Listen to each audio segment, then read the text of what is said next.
সে অষ্টম তরফের ছাত্র। তো ইতিমধ্যে আমি একটি অষ্টম তরফের ছাত্রকে দিয়ে একটি কাজ করাবো, যেটা হচ্ছে একটি ডেড ফোন। আসলে একটি ডেড ফোন কিভাবে রিপেয়ার করে থাকি এবং এই বিষয়গুলি আমি সরাসরি আমাদের ছাত্রগুলো রয়েছে এই ছাত্রগুলি প্রতিনিয়ত চেষ্টা করতেছি সঠিক গাইডলাইনের মাধ্যমে এই কাজগুলো শেখানোর জন্য।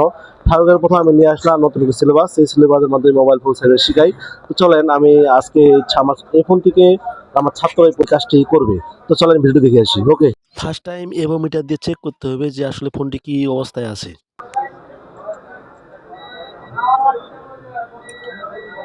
আচ্ছা, এখানে আমাকে দেখাও একটু, এখানে দেখাও, একটু দেখাও।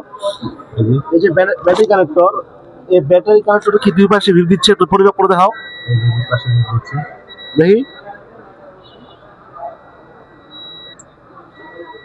আচ্ছা, যেহেতু আমাদের ব্যাটারি কানেক্টরে দুই পাশে ভিপ দিচ্ছে, তার মানে আমাদের সেটটি হচ্ছে মূলত ফুল শট।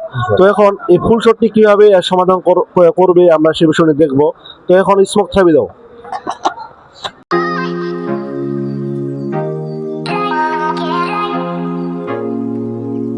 তো এখন আমি মাদারবোর্ডের সম্পূর্ণ জায়গায় স্মোক থেরাপির মাধ্যমে দেখবো যে আসলে কোথায় শর্ত। দেখতে পাচ্ছি এখানে একটি ক্যাপাসিটার ঘামে যাচ্ছে। মূলত এই ক্যাপাসিটার তুলে দিলে সেটটি রানিং হয়ে যাবে। আপনাদের দেখানোর সাথে আবারও স্মোক থামিয়ে দিচ্ছি। তো দেখতে পাচ্ছেন আবার ডিসি পাওয়ার সাপ্লাই লাগাই দেখবো। তো দেখতে পাচ্ছি ওই ক্যাপাসিটার মূলত সমস্যা, ওটা যদি আমি রিমুভ করে দিই ফোনটি সমাধান হয়ে যাবে।